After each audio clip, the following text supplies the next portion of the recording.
Lamentablemente ya no nos sorprendemos con el aumento de la pobreza en Argentina. Es así, los números y el indicador de la Universidad Católica Argentina, en un trabajo que viene desarrollando hace muchos años, han sido contundentes y marcan la realidad. Pero de esto vamos a hablar con Gabriela Liruzzi. ¿Cómo estás, Gabriela? ¿Todo bien? Buenos días, Sergio. Buenos días, Maru. ¿Todo bien? ¿Todo bien? ¿Todo tranquilo? Con estos datos, a ver, también hay ya algunos indicadores de como si viéramos un semáforo amarillo de la actividad. Y esto impacta de alguna manera en esto que estamos hablando. Está bueno hablar del observatorio que hace esta medición, ¿no? Y de cómo viene trabajando hace muchos años sin importar las críticas o en dónde lo ubique cada gobierno, digo, porque es un trabajo de mucho tiempo. En realidad el Observatorio de la Deuda Social se creó hace mucho tiempo. Está a cargo de Agustín Salvia, que es un cientista social de reconocido trayectoria, y trabaja con los microdatos de la EPH, que es la encuesta permanente de hogares. Es decir, tiene datos reales de la economía. No es que sale a buscar cuántos duermen en la calle precisamente. Entonces, lo que nosotros tenemos que reconocer es que los datos del Observatorio de la Deuda Social son datos creíbles y datos que se han medido a través del tiempo con los indicadores y con datos del INDEC. Bien, ¿sí? bien. Entonces, después podemos discutir esos indicadores, ¿no? Desde el sueldo básico hasta las canastas. No, pero pero en términos de lo que realmente sucede económicamente en un bolsillo con la realidad. Sí, ¿no? podemos discutirlo, pero de todas maneras los datos del Observatorio de la Deuda Social son datos que están, o sea, son datos tomados y trabajados por estos cientistas, ¿sí? Bien. Entonces son datos que tienen veracidad. Totalmente. Por lo tanto. Sí, ¿qué lectura hacemos, Gaby? Ahí te pusieron una plaquita recién que justamente habla de esto. Son dos números diferentes. Nosotros mencionamos el aumento de la pobreza, pero también creció el número de la indigencia en cuanto a porcentajes. ¿Qué análisis haces de esto? Volvamos a la placa. De esto, porque es 30%, ahí está la pobreza, y la indigencia 6,5%. En realidad sí, hay que diferenciar pobreza e indigencia. Bien. La indigencia son los pobres entre los pobres, si quieren alguna definición. Cuando hablamos de pobreza e indigencia, hablamos de ese número del 30% y del 6,5%. En realidad lo que estamos diciendo es la posibilidad, es la cantidad de población que tiene posibilidad de acceso a cubrir su canasta básica alimentaria y su canasta básica total. ¿Está? Bien. No solamente hay que medir ese número del 30% y del 6,5%, sino también hay que diferenciar los bolsones de pobreza dentro del territorio, ¿sí?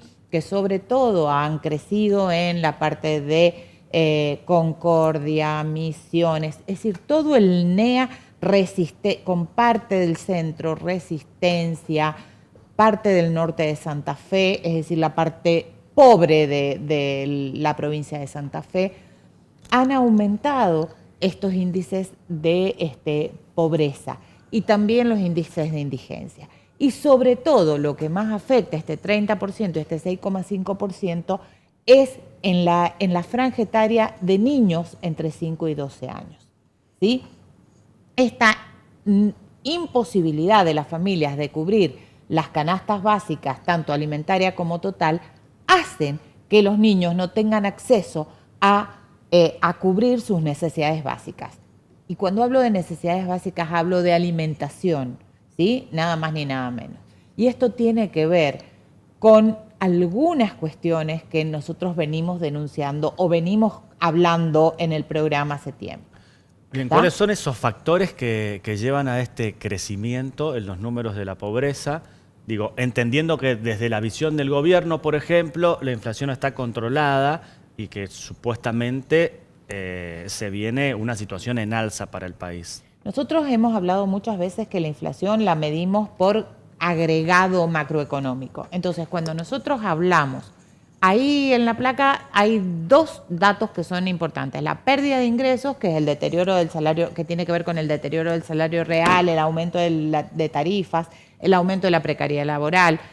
Y también hay una cuestión ahí en la pérdida de ingresos que está vinculada a esto que vos hablabas. Es decir, ¿hay estabilidad en la inflación? Sí, hay estabilidad en la inflación, pero la canasta básica alimentaria aumentó interanualmente el 11,6%. Bien. Mientras que los salarios aumentaron solo el 8% y los salarios formales el 7%. Entonces esa brecha que queda entre lo que el salario aumentó y lo que de verdad pagamos por los alimentos es la brecha que está incidiendo en esta incapacidad de las familias para satisfacer sus necesidades básicas. Es una política de gobierno, de igual forma, ¿no? Es una política de gobierno. También hemos hablado de esta política del gobierno, de esta cuestión que el gobierno tiene de definir o de determinar de alguna manera este programa económico que está centrado en 3 pilares, que ya lo hemos conversado, que son las exportaciones agrícolas, es decir, las exportaciones agrícola, minería y de energía. Entonces, todo el resto, hay también un dato muy preocupante que tiene que ver con esto, que es que hoy el 44% de la población que trabaja de manera informal. Entonces, ¿qué significa que el 44% trabaja de manera informal? Significa que por cada un trabajador empleado formal hay un trabajador empleado informal. Y ese trabajador, a su vez, trabaja en las condiciones más riesgosas y trabaja en los trabajos más inestables y más vulnerables. De tal manera que su salario tampoco tiene una evolución de acuerdo a los índices de niveles de empleo, de inflación o de canasta básica alimentaria. Otra problemática que también no la hemos descrito ahí, que ahí estaba el aumento de costos, que es decir, es la cantidad de dinero que las familias tienen que destinar a cubrir el costo de vida, que vuelta no se mide por la inflación. Por ejemplo, la tarifa de los servicios en la Argentina cada día aumenta más, no solamente energía, educación, salud, transporte. El aumento increíble del transporte ha tenido una altísima incidencia sobre todo en los costos de vida familiares. Entonces, todo este conjunto de situaciones es lo que ha llevado a este deterioro de las familias. Y que se manifiesta sobre todo en una cosa que nosotros los economistas conocemos como el coeficiente de Gini. ¿Qué es el coeficiente de Gini? Mide el grado de desigualdad que tienen las economías al interior de la economía. Y ha pasado de 0,435 a 0,452. Nos parecería casi nada a los ojos vistas. Sin embargo, pensemos que el coeficiente de Gini es entre 0 y 1. O sea, mientras más nos acercamos a 1, más desigual es esta sociedad. Bien. Recién mencionaste al comienzo cuando hacías la introducción respecto al tema de hoy empezamos a ver luces amarillas, que es un término que utilizan muchos analistas económicos, y quiero preguntarte puntualmente a qué se refieren con eso y cuál es el riesgo que observan hoy pensando, bueno, obviamente en la economía argentina a partir de ese análisis que hacen.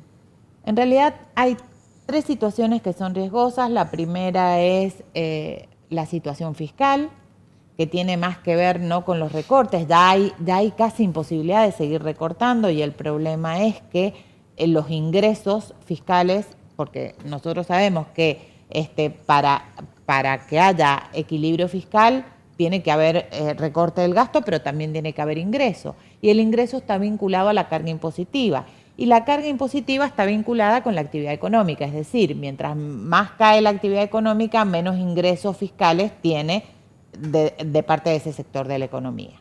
Esa es una primera problemática. El problema fiscal. ¿Por qué? Porque la recaudación no está siendo la recaudación esperada. Y está vinculado al freno a la actividad económica, que sería la segunda luz amarilla.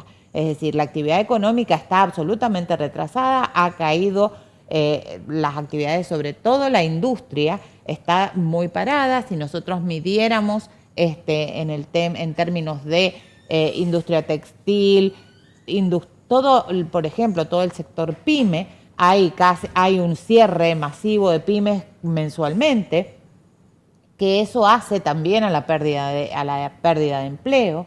Y el otro gran problema es el problema del consumo. Entonces, estos 3 pilares que están viéndose vulnerados hacen que las perspectivas no sean las más halagüeñas para el año que viene. Y también, perdón Sergio, se señala como que dentro del mercado hay una mayor demanda de dólares. ¿Esto es así o no? ¿Influye? Inmediatamente que se encienden estas luces amarillas, los que pueden ahorran dólares, es decir, se vuelcan a la única moneda que les ha dado seguridad a lo largo del tiempo o a lo largo de la historia en la República Argentina. Claro, una señal de incertidumbre, comprar dólares es exactamente lo mismo. Es exactamente lo mismo. Bien. Gaby, voy a seguir preguntándote lo mismo, a modo de, para mi punto de vista, afirmación, pero este gobierno, al fin y al cabo, con unas elecciones que se vienen pronto, más estos indicadores, ¿podemos esperar de que empiece a tener un giro económico o no? ¿Está la salida en mirar quizás lo que tanto criticó? ¿Manotazo de ahogado, decís vos? Sí, un acercamiento un giro de al timón keynesianismo, por decirlo de alguna forma. Si vos mirás, las 5 entrevistas que ha dado en los últimos días el presidente, no. Ahora, esta última luz roja, el coeficiente de Gini, yo creo que empieza a poner en cuestión o a poner en duda que alguna medida tiene que tomar. Las palabras del ministro de Economía en la última entrevista que ha dado con motivo de la reforma del Banco Central da alguna pauta que no está tan tranquilo como se pensaba. Esto es una opinión política, esto tiene mucho más que ver con lo político que con la economía, pero como decimos siempre está absolutamente vinculado. Entonces, yo creo que la economía o sea, el ministro de Economía está pensando cómo va a intervenir. Ahora, vos lo escuchás al presidente, el presidente, por ejemplo, en el tema de los créditos, no puede ser que un país viva sin crédito. Y no crédito para comprarse una casa, es decir, hay 2 sectores que están endeudados. Uno que es el sector de los consumidores, que como tiene tanta deuda atrasada, necesita refugiarse en el crédito para poder cancelar deuda. Y otro es el sector productivo. El sector productivo, si no tiene crédito, no hay forma ni manera de que produzca.